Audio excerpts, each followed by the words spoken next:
The powwow is all about healing.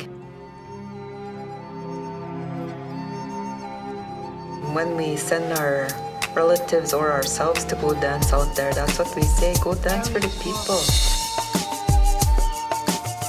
It's a lot of pride wearing the feathers, the regalia. And the Creator is always watching Grandmother Moon and what we're doing, and they feel good when we dance, right? Remember the people who need healing. That's who you're dancing for. Honor yourself, honor the circle, honor the drums, honor people around you. Be humble, be respectful, and say hi, bonjour to everyone. And that drum helps you. They lead you to do that work.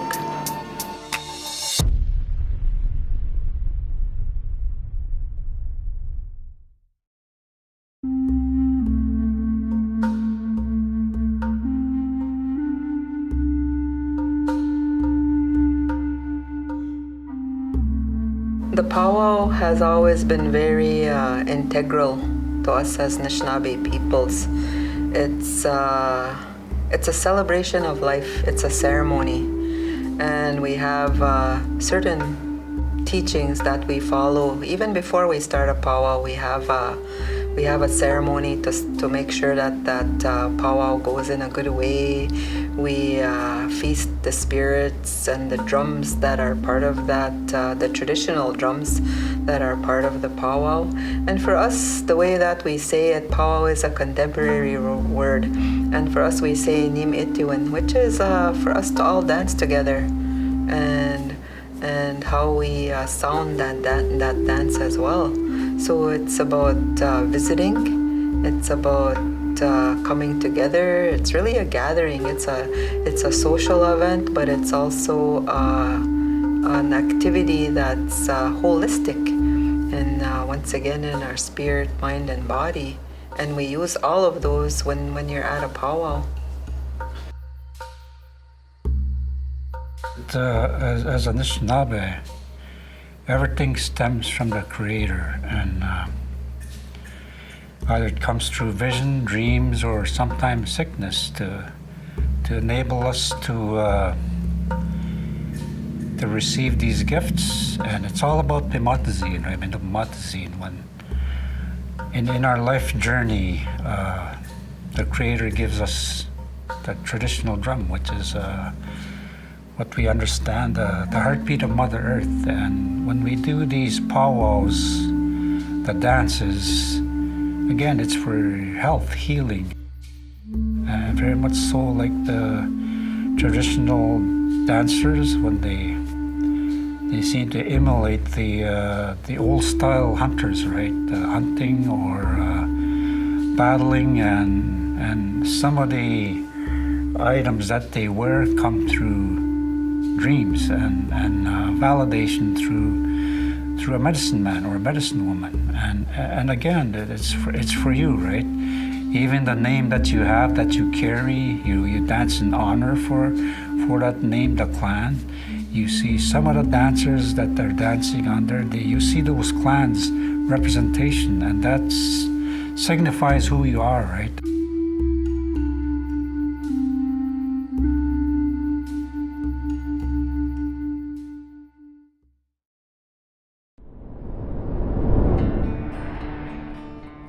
It builds up your physical, because you're using all of your muscles. You're using your all of the muscles in your body, your legs, your arms, everything, and even your lungs, your internal organs are working with you. So when you're dancing, you're building your own endurance, just as a marathon runner would. You're also doing that as well. And the way that people dance, it's intricate, and their footwork is very intricate, and it might mean different things for the certain dances that you do. So that's that dancing and that socializing, it's all encompassing, and like I said, it gives your body a really good workout, even if you're just walking out there with both walking and actually dancing. the relatives that have passed on, that connection is for us never to lose that. They'll always be with us, even here today as I speak. I have probably relatives with me that I don't see, right? But I don't have that gift, but people do, right? And that's just why we have these dances, these powwows, dancing for life. And all of us should embrace it and not be scared of it, right? Even when I dance in a circle without regalia, it feels good, right? Because it touches the heart, your DNA. We're very much a part of the dance, the drum, the heartbeat of the drum, the singers that they sing, the dreams, even the songs come from the Creator. There's songs for women dances, there's song for men, there's song for children, there's song for animals, but all of those songs are well known. And there's certain songs depending on which dance that you're doing. And when you go to those powwows, and if you listen and hear, you'll know which songs are meant for certain dances. You'll come to know that.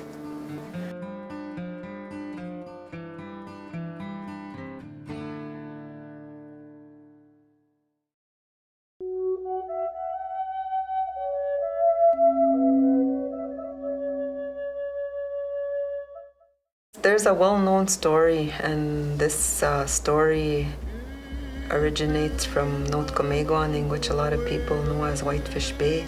And the quick version of that story is that there was a young girl who was sick, and her father or grandfather had received a vision on how to help heal her, and he was instructed by that spiritual realm to make this dress with the jingle cones on them. A girl got sick and seeking the help of the medicine man or medicine woman. And that vision came through that this girl was supposed to wear a jingle dress. And when you hear that dress, it sounds like rain, like that rain. Sometimes when you hear that rain coming from the sky and how that sound makes that so. What we know is that when those thunderbirds come and when they put rain on us, it's all about healing and cleansing us. So those women emulate part of that, but also the shape of that cone is in relation to our homes, to how our wigwams look. It's beautiful the way it's in unison and they respect each other, right? They know what they're doing. And in one of our most sacred ceremonies, that shaking tent is that same shape. So it's all about healing. And like I said, there's so many stories in regards to that jingle dress, and even the types of dances that you witness. There's traditional where they keep their feet close. Their feet don't ever leave the earth, and they always move in a forward fashion. So that's the traditional way, and they go like they zigzag from side to side, and that's the traditional way of dancing with that jingle dress. And then there's a contemporary way where those women can go backwards and forwards, and they as well have that healing dance. And any age wears those jingle dresses, and some of them are specific, like they may be instructed to make it a certain color, and that's the gift that they received from creation in regards to help with their own healing and the healing of other people as well.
My knowledge from traveling is that it came from the Omaha people out in Nebraska, and then it went further out west, places like Rocky Boy, as well as North Dakota, South Dakota, and it's been shared throughout every nation, just about every nation north of us, South Dakota, right into Ontario. See, the way they dance is flattening the grass, and when he dances right, he kind of maybe spreads the grass and follows the path and crouches from time to time so the enemy might not see him. And this is what you vision when you go to a powwow, right? The exercise, the socializing, meeting friends, and the dance itself, the fluid motion of dancing, and as it represents the tall grass on the wheat field, as well as what it represents is, for me, is life. The feathers that they wear, it's significant, symbolic of the eagle, right? Because that's how the Creator is. The eagle is a messenger for us, and I think it's very important to be part of that regalia that you wear. It's people refer to it as a costume, but it's not a costume. Right? It's part of you. It's in your DNA of how your regalia is designed, right? That dance is in real. If you ever see the men dance to that, it's like that tall grass waving back and forth in the wind. So they emulate that, and even their footwork emulates how that grass sways in the wind, and how it, even if somebody happens to step on that grass, it bounces back, right? So it speaks of strength and resilience as well. The regalia itself, and that's the connection. Like, take for example, like the grass dance of the old days. They wore grasses on their hips as well as around their bodies, and that's what basically represents the grass dances, and the connection to Mother Earth. The way they're adorned, it's everything natural to us, like the either the deer or the horsehair that they use for their roaches, the flowers, or the way that they're adorned, it's specific to them. However, that they may be gifted for how they're supposed to dress. That's what I think of when I think about the grass dancers. It all stems from the past, right? Honoring the past people that have fought for our freedom as Anishinaabe people. When I'm dancing on the floor, I feel at home. It's my peace. I get a lot of peace when I'm out on the dance floor, as well as being with the people, the dancers, the other dancers, just about everybody, the MC. It's a lot of jokes. It heals my spirit and my mind.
teaching that I've heard of the fancy shawl is that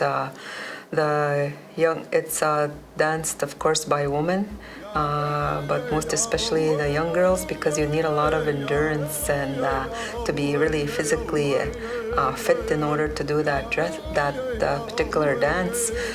When you look at the dance and the way that that young woman is dressed. They have a beautiful dress that's really flowy when they dance around.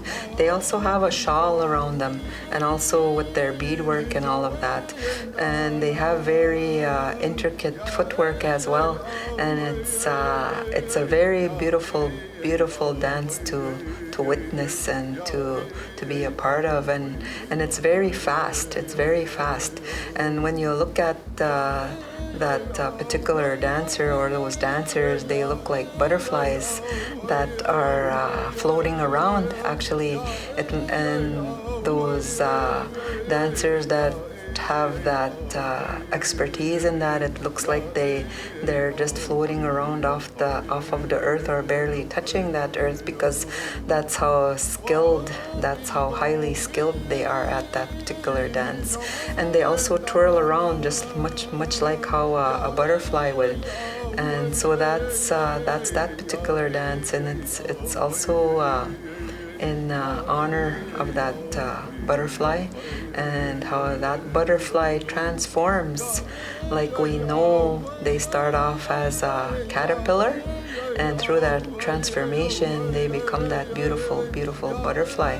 So it speaks to how, and shows us how us as human beings have that ability to transform within our own lives as well, and how we can be as beautiful, as strong, and as just like that butterfly is. So that's the fancy shawl dance. It may have changed through time, but when you ask for colors, even when you dance in the powwow, there's certain protocol involved, right? There's dresses for competition and for traditional, right? Strictly traditional. And I know at one time too, those shawls, and they still are today, they're gifted to women to help them with their leadership work and also with healing work. That's those shawls are very highly respected and honored in that way.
It's one of the oldest dances, right? It's been there for a long time. Even before I was born, I seen them and growing up.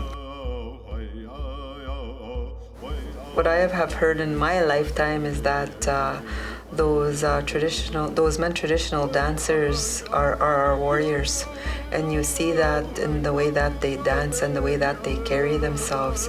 They carry themselves in a strong but humble way, and even their footwork when they dance softly on our Mother Earth, because they care for her so much. And even when they reach out into the sky, yeah, to that spiritual realm, to show themselves who they are as the providers, the protectors, and of our families.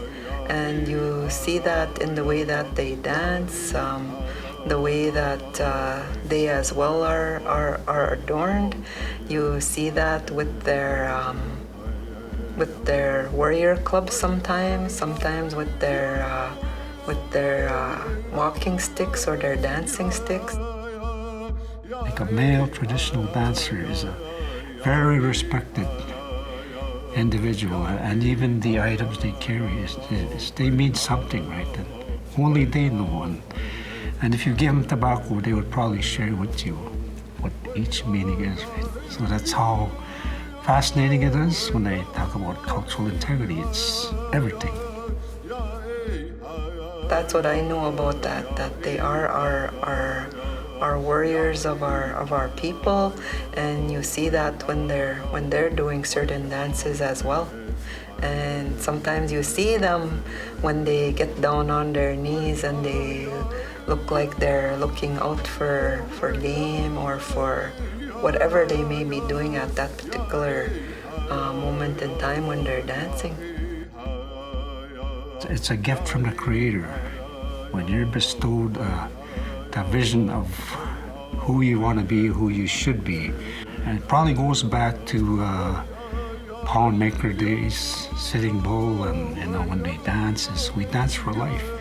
Because the Creator made us that.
All of our communities have a community powwow, and they're throughout the whole summer.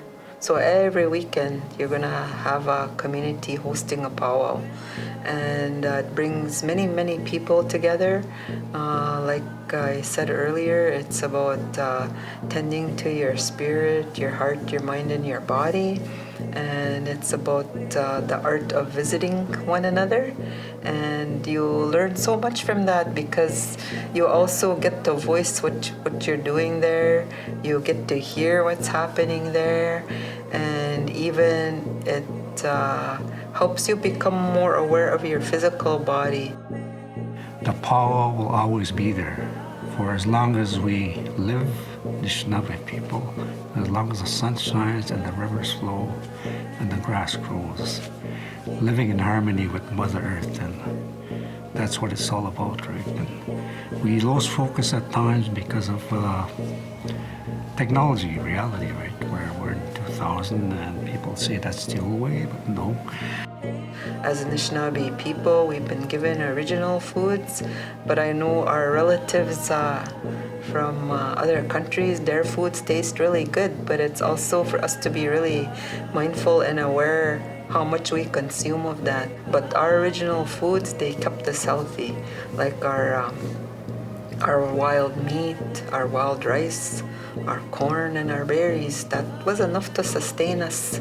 There used to be a special dance for a feast to honor the food, because that food will be medicinal after the dance. And also, one of the things that I do is I drink water every morning, and even before I drink that water, I talk to that water and say thank you and just be grateful for that. And usually I ask people, who here takes medicine? And nobody usually says anything. Then I'll say, all of you do. You drink water every day. And that's one of the medicines that were given to us. Elders used to say, go back to the old way. And people would be reluctant to say, no, it's done. We can't go back, right? But yes, there is a way, right? You go back and you find your way again. Thus, the powwows will always help retain who we are. And of course, in this physical life, we're just given this one body. So it's up to us to look after that as best as we can. so that's the significance of the dances and the powwow, right? Not just for cardio, but for the mental well-being. Like the medicine wheel, there has to be a balance. And I believe that's who we are. It's in our DNA.